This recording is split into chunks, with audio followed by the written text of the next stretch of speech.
Untuk segala hal yang diperoleh, apalagi hal-hal yang menakjubkan, misalnya sembuh dari sakit yang parah, ada mujizat terjadi, atau mungkin sebuah pencapaian prestasi yang tinggi yang diperoleh sebagai sebuah anugerah yang luar biasa.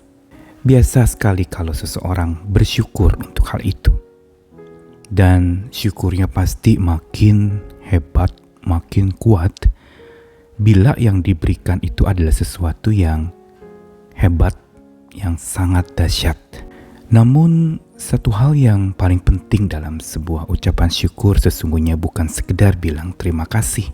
Syukur yang terus kita panjatkan kalau tidak disertai dengan hati yang bersungkur kepada Tuhan, akan berubah syukur itu menjadi takabur.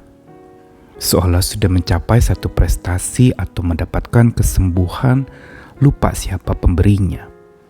Lupa untuk tetap hidup berhati-hati dan tetap ikut dituntun oleh Tuhan.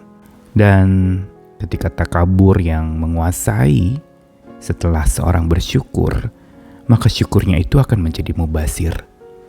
Karena syukur itu justru telah menjadi sebuah alat kepongahan, keangkuhan dan kesombongan.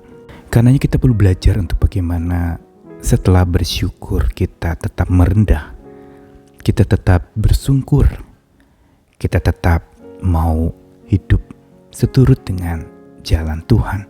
Dan bersyukur kita bukan lagi jadi bersyukur yang penuh takabur, penuh kepongahan, tapi bersyukur tanpa takabur. Saya Nikolas Kurniawan kembali menemani di dalam Sabda Tuhan hari ini dari satu bagian firman Tuhan yang sudah sering kita dengar tentang 10 orang yang berpenyakit kusta lalu Tuhan sembuhkan. Lukas 17 ayat 15-19. Seorang dari mereka ketika melihat bahwa ia telah sembuh, kembali sambil memuliakan Allah dengan suara nyaring. Lalu tersungkur di depan kaki Yesus dan mengucap syukur kepadanya. Orang itu adalah seorang Samaria. Lalu Yesus berkata, bukankah ke-10 orang tadi semuanya telah menjadi tahir? Di manakah yang 9 orang itu? Tidak adakah di antara mereka yang kembali untuk memuliakan Allah selain daripada orang asing ini? Lalu ia bertanya kepada orang itu, berdirilah dan pergilah, imanmu telah menyelamatkan engkau. Kita tahu sekali kisah tentang 10 orang yang berpenyakit kusta, penyakit yang tidak dapat disembuhkan pada waktu itu. Belum ada obatnya. Parah sekali kalau orang menderita penyakit itu. Secara sosial dia akan dijauhi oleh masyarakat, dianggap kuman, bisa menular penyakit itu. Dan ini menjadi sangat berat buat orang yang menderitanya. Namun ketika seorang bisa disembuhkan, itu adalah sebuah perbuatan ajaib, anugerah yang sangat besar. Dan 10 orang itu Tuhan sembuhkan dengan sebuah pesan. Pergilah kepada para imam, dan mereka pergi.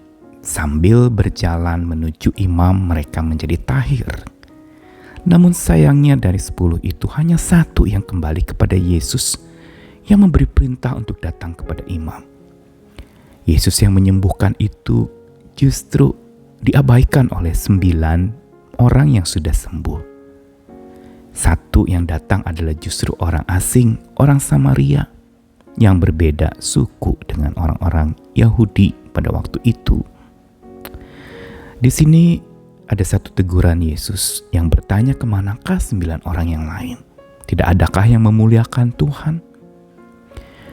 Apa yang kita pelajari dari 1 orang Samaria yang kembali tersungkur di hadapan Tuhan, bersyukur, tersungkur, bersyukur, tersungkur, bersyukur kepada Tuhan.